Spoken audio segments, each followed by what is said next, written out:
بسم اللہ الرحمن الرحیم۔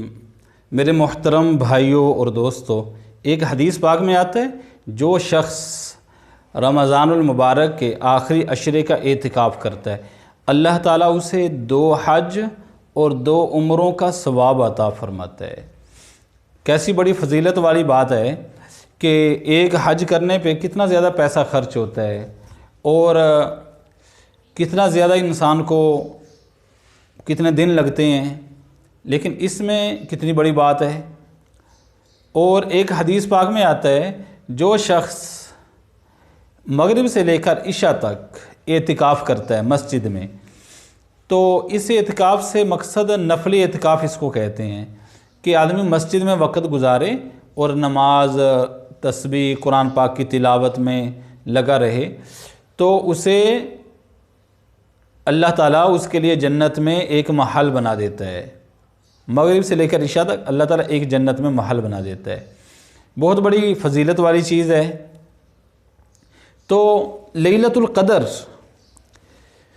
اصل میں نبی اکرم صلی اللہ علیہ وسلم نے پہلے لوگوں کے واقعات صحابہ کرام کے سامنے بیان فرمائے۔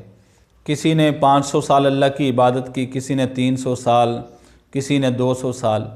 تو صحابہ رضی اللہ عنہم اجمعین پریشان ہو گئے کہ انہوں نے اللہ کی ایسی عبادت کی تو اور ہم اللہ کی عبادت اتنی کر نہیں سکتے، ہماری تو اتنی عمر بھی نہیں ہے، تو پریشان ہو گئے۔ تو اللہ تعالیٰ کی ذات کو اپنے نبی، ہمارے نبی صلی اللہ علیہ وسلم سے بڑی محبت ہے، اور اللہ تعالیٰ کو یہ امت ہم لوگ بہت ہی زیادہ پسند ہے، بہت ہی محبوب ہیں، بہت ہی پیارے ہیں۔ چونکہ نبی اکرم صلی اللہ علیہ وسلم اللہ کو بہت زیادہ پیارے تھے، تو جب وہ پیارے تھے تو پھر پیارے کی امت بھی پیاری ہوتی ہے۔ تو اللہ تعالیٰ نے جب دیکھا کہ میرے نبی کی امت پریشان ہے، تو اللہ تعالیٰ نے پھر اپنے نبی صلی اللہ علیہ وسلم کے ذریعے سے ہمیں ایک رات ایسی عطا فرما دی کہ اللہ تعالیٰ نے فرمایا کہ جو شخص اس رات میں عبادت کر لے، چاہے تھوڑی سی ہی عبادت کر لے، ضروری نہیں کہ ساری رات کرنی ہے، چاہے تھوڑا سا ہی وقت 5 منٹ ہی کیوں نہ کر لے، تو اس کو کتنے 1000 مہینے کی عبادت کا ثواب ملتا ہے۔ 1000 مہینہ تقریباً کوئی 80 یا 82 سال بنتے ہیں۔ سبحان اللہ، 80 یا 82 سال لگاتار عبادت، دن بھی رات بھی، آپ بتائیں کون شخص کر سکتا ہے؟ لیکن اس رات میں 5 منٹ بھی اگر نصیب میں ہو گئی، جس خوش نصیب آدمی کو 5 منٹ بھی، تو اس کو 80 سال کی عبادت کا ثواب مل جائے گا۔ تو اب صحابہ کرام کی پریشانی دور ہو گئی۔ تو وہ لیلۃ القدر کی رات کب ہے، اس کے بارے میں آپ کو حدیث پاک سناتا ہوں کہ نبی اکرم صلی اللہ علیہ وسلم نے فرمایا، میں نے پہلے عشرے کا اعتکاف کیا، پہلے 10 دن کا، اس رات کی تلاش میں، لیکن وہ رات نہیں ملی۔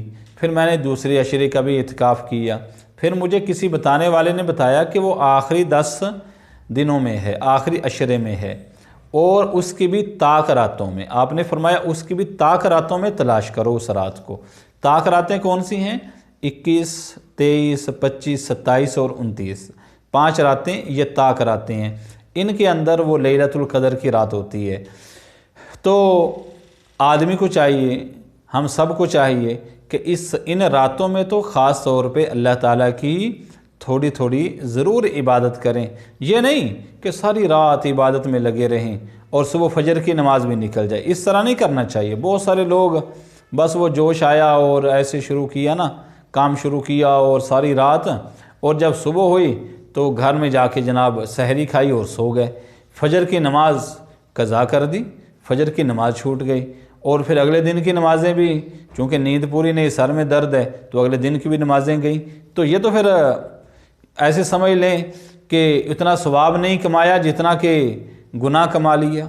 اس لیے اس طریقے سے نہیں، بلکہ تھوڑا وقت جتنا اپنی، یعنی آدمی کو پتہ ہو کہ میں کل کو جو ہے نا وہ اس میں میری کسی قسم کی نیک عمل میں سستی نہیں آئے گی، اتنا آدمی رات کو کرے، ان راتوں میں آدھا گھنٹہ کر لے، 1 گھنٹہ کر لے۔ اور کون سی عبادت کرنی چاہیے؟ قرآن پاک کی تلاوت کر سکتا ہے، نفل پڑھ سکتا ہے، صلاۃ التسبیح پڑھ سکتا ہے، اور خالی تسبیح ذکر اللہ تعالیٰ کا وہ کر سکتا ہے، تو کوئی بھی عبادت کرے۔ ان 5 راتوں میں اس لیلۃ القدر کی رات کو تلاش کرنا چاہیے، اور جب بندہ کسی چیز کو تلاش کرتا ہے اور دل میں تڑپ ہوتی ہے تو اللہ تعالیٰ انسان کو وہ نصیب فرمائی دیتا ہے۔ ایک حدیث پاک میں آتا ہے کہ جو شخص جماعت کی نماز کے لیے گھر سے چل پڑا اور مسجد میں آ کے دیکھا کہ جماعت تو ہو چکی، اس کو نماز کا ثواب مل جاتا ہے، جماعت کی نماز کا۔ اللہ تعالیٰ صرف کوشش پر، کیا بات ہے اس مولا کی دین کا اور اس کے کرم کا، خالی کوشش پہ اللہ تعالیٰ ثواب عطا فرما دیتا ہے۔ تو میں یہ کہتا ہوں کہ ایک آدمی نے ان 5 راتوں میں عبادت کی اللہ کی، اور اگر اس کو لیلۃ القدر اس کو نہ بھی حاصل ہوئی، کسی اور بھی دن میں ہوئی، کسی اور رات میں بھی ہو گئی، تو اللہ تعالیٰ سے بڑا یقینی بات ہے، اللہ تعالیٰ سے بڑی امید ہے کہ اللہ تعالیٰ اس کو ثواب ضرور عطا فرما دے گا، چونکہ اس نے تلاش کی ہے۔ اللہ تعالیٰ کے ہاں بندے کی محنت اور کوشش کی بڑی قدر ہے، لیکن جس نے تلاش ہی نہیں کیا۔ ہاں، ایک حدیث پاک سناتا ہوں کہ کبھی بھی 4 آدمیوں میں سے آپ نے نہیں ہونا، 4 آدمیوں کی کبھی بھی بخشش نہیں ہوتی، کسی رات میں بھی، افضل سے افضل رات ہی کیوں نہ ہو، سب سے افضل دن ہی کیوں نہ ہو، 4 آدمیوں کو نہیں بخشا جاتا۔ شراب کا عادی، ہمیشہ شراب پینے والا، ایک ہے کبھی کبھار غلطی ہو گئی اللہ کی بارگاہ میں توبہ کریں، ہمیشہ شراب پینے والا، اس کی بخشش نہ لیلۃ القدر میں، نہ شب برات میں، نہ کسی رمضان المبارک میں، نہ کسی اور رات میں۔ نمبر 2، ماں باپ کا نافرمان، ماں باپ کے نافرمان کی بھی بخشش نہیں کی جاتی۔ اللہ تعالیٰ ہمیں ماں باپ کی نافرمانی سے بچائے۔ اور تیسرا کہ دل میں حسد رکھنے والا، کسی کے بارے میں بھی جو شخص دل میں حسد رکھتا ہے، بغض رکھتا ہے، اس کی بخشش نہیں کی جاتی۔ اور چوتھا آدمی رشتہ توڑنے والا، قطع تعلق کرنے والا، لوگوں کے ساتھ ایسی چھوٹی چھوٹی بات پہ اپنا بات چیت بند کر دی، رشتہ داروں کے ساتھ لڑ پڑا، بول چال بند کر دی، وہ سال بلایا ہی نہیں، ایسے ہی زندگی بھر کے لیے ایک قطع کلامی کر دی، بول چال ہی ختم کر دی۔ آج کل ہمارے گھروں کا کیا حال ہے؟ حدیث پاک میں آتا ہے اس گھر پر اللہ کی رحمت نازل نہیں ہوتی جس میں قطع رحمی، قطع تعلق کرنے والا ہو۔ آج بھائی کی بھائی کے ساتھ، بہن کی بہن کے ساتھ بات بھی کوئی نہیں۔ اس لیے ان 4 شخصوں میں سے کبھی نہیں ہونا، شراب پینے والا، ماں باپ کا نافرمان، دل میں حسد اور کینہ رکھنے والا، اور چوتھا آدمی رشتے توڑنے والا۔ قصور ہو جائے معاف کر دو، معافی مانگ لو، صلح کر لو، کچھ نہیں ہوتا۔ اللہ تعالی ہم سب کو جو کچھ کہا سنا گیا بھائی اس پہ عمل کی توفیق عطا فرمائے اور دوسروں تک پہنچانے کی توفیق عطا فرمائے۔